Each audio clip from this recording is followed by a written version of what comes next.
Hi friends, இன்றைக்கி நம்ம வீடியோவில் பார்த்திங்கன்னா நம்ம அன்றாட வாழ்க்கையில் உபயோகமாக இருக்கக்கூடிய ஒரு சில டிப்ஸ் தான் வந்துட்டு பார்க்க போகிறோம். வாங்க வீடியோக்குள்ளே போகலாம். ஃபஸ்ட்டு டிப்ஸ் வந்து பார்த்திங்கன்னா, எக்கு நம்ம வேக வைக்கும்போது ஒவ்வொரு டைம் அது உடஞ்ச மாதிரி வந்துடும். அப்படி உடையாமல் வரத்துக்காக கொஞ்சமாக நான் 1 ஸ்பூன் கிட்ட ஆயில் விட்டுக்கிறேன். அது கூடவே உப்பு 1 ஸ்பூன் ஆட் பண்ணிக்கலாம். இந்த மாதிரி நாம் கொதிக்க விடும்போது எக்கு உடையாமல் நம்மளுக்கு வரும். அந்த ஆயிலும் உப்பு இருக்கிறதுனால நமக்கு கண்டிப்பாக உடையாமல் வரும்.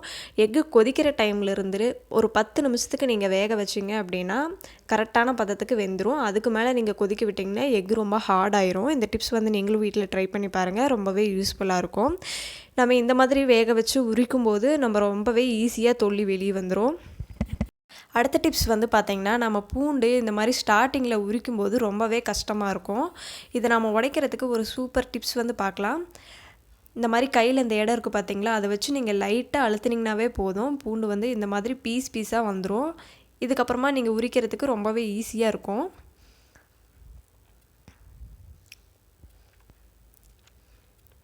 அடுத்ததாக இந்த பூண்டு வந்து உரித்து முடிச்சதுக்கப்புறமா இந்த மாதிரி தொல்லி இருக்கும் பார்த்திங்களா, இதை வந்துட்டு நீங்கள் பருப்பில் பூச்சி வராமல் இருக்கிறதுக்காக அதில் போட்டு வைக்கலாம்.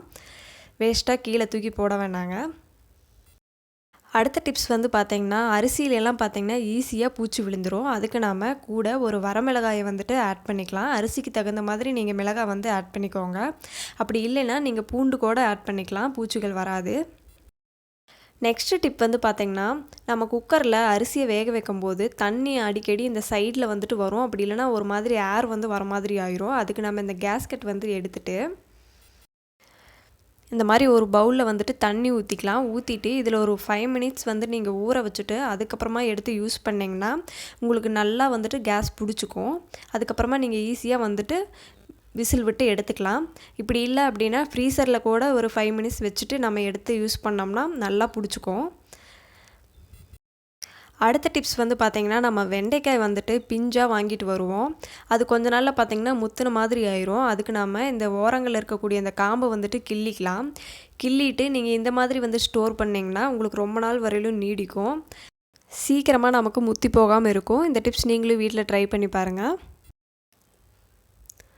அடுத்த டிப்ஸ் வந்து பார்த்திங்கன்னா, இந்த லைட்டர் இருக்குது பார்த்திங்களா, இது நம்ம அடுப்பில் பற்ற வைக்கும் போது பற்றவே பற்றாது. அதுக்கு நாம் சமையலெல்லாம் செஞ்சு முடிச்சதுக்கப்புறமா ஸ்டவ் ஆஃப் பண்ணிடுவோம் பார்த்திங்களா, அந்த சூட்லேயே இந்த லைட்டர் மேலே வச்சுருங்க. ஒரு 5 மினிட்ஸுக்கு அப்படியே இருக்கட்டும். இதில் தண்ணி இருந்தால் கூட நமக்கு சரியாக பற்றாமல் இருக்கும். அதனால் இந்த மாதிரி வச்சுட்டு அதுக்கப்புறமா நீங்கள் ஸ்டவ் பற்ற வச்சிங்கன்னா ஈஸியாக பற்றிக்கும். அடுத்த டிப்ஸ் வந்து பார்த்திங்கன்னா, நீங்கள் பெரிய வெங்காயத்தை தோல் உரிக்கும் போது ரொம்பவே கஷ்டமாக இருக்கும். அதுக்கு நாம் இந்த மெத்தட் வந்து ட்ரை பண்ணி பார்க்கலாம். நான் மீடியம் சைஸ் வெங்காயத்தில் தோல் உரித்து காட்டுறேன். இதே மெத்தட் நீங்கள் பெரிய வெங்காயத்துக்கும் யூஸ் பண்ணுங்கள். 2 பக்கமும் நான் வந்துட்டு அந்த தொல்லியை உரிச்சிட்டு சைடில் வந்துட்டு இந்த மாதிரி கீரல் போட்டுக்கிறேன். போட்டுட்டு நீங்கள் அதுக்கப்புறமா எடுத்திங்கன்னா ரொம்பவே ஈஸியாக வந்துட்டு உங்களுக்கு தொல்லி வந்துடும். இது ரொம்பவே சூப்பரான டிப்ஸ், நீங்களும் வீட்டில் ட்ரை பண்ணி பாருங்கள். அடுத்த டிப்ஸ் வந்து பார்த்திங்கன்னா, நம்ம கீ வந்துட்டு வெளியில் எங்கேயாவது போயிட்டு வரும்போது தேடுற வேலை பெரிய வேலையாக இருக்கும். அதுக்கு நாம் இந்த மாதிரி கீழே சேஃப்டி பின்னால் பின் பண்ணிவிட்டு பேக்கில் உள்புறமாக ஒரு ஜிப் கொடுத்துருப்பாங்க பார்த்திங்களா, அதில் நம்ம பின் பண்ணிக்கலாம்.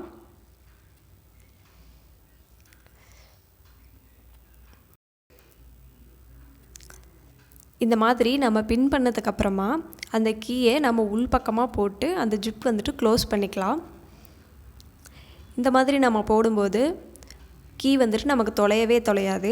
நம்ம பேக்குள்ளேயே நம்ம கீ போட்டோம்னா அதுலேயே நம்ம தேட வேண்டியது பெரிய வேலையாக இருக்கும்.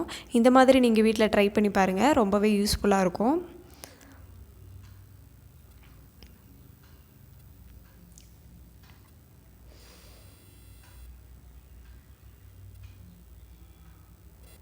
அடுத்த டிப்ஸ் வந்து பார்த்திங்கன்னா, நம்ம பெரிய வெங்காயமெல்லாம் யூஸ் பண்ணும்போது அது தோல் உரிச்சிட்டு தேவையான அளவு எடுத்துகிட்டு மீதி அப்படியே ஃப்ரிட்ஜில் வச்சுருவோம். இதனால் ஃப்ரிட்ஜில் எல்லாம் அந்த ஆனியன் ஸ்மெல் வர மாதிரி இருக்கும். அதுக்கு நம்ம தேவையான அளவு எடுத்துகிட்டு தொல்லியோடு அப்படியே வந்துட்டு இந்த மாதிரி யூஸ் பண்ணுங்கள். இந்த மாதிரி நம்ம கமுத்தி வச்சிடலாம். இந்த மாதிரி வைக்கும்போது வெளியில் எந்த ஒரு ஸ்மெல்லும் வராது, ஆனியனும் நமக்கு வீணாக போகாது. மூடி ஃப்ரிட்ஜில் வச்சுருங்க. நான் சொன்ன இந்த டிப்ஸ் எல்லாம் உங்களுக்கு ரொம்பவே பிடிச்சிருக்குன்னு நினைக்கிறேன். பிடிச்சிருந்ததுன்னா நம்ம சேனலுக்கு லைக் பண்ணிவிட்டு அப்படியே கண்டிப்பாக கமெண்ட் பண்ணுங்கள். இதே மாதிரி நிறைய டிப்ஸ் உங்களுக்கு வேணும் அப்படின்னா நம்ம சேனலுக்கு சப்ஸ்கிரைப் பண்ணிக்கோங்க. தேங்க்ஸ் ஃபார் வாட்சிங்.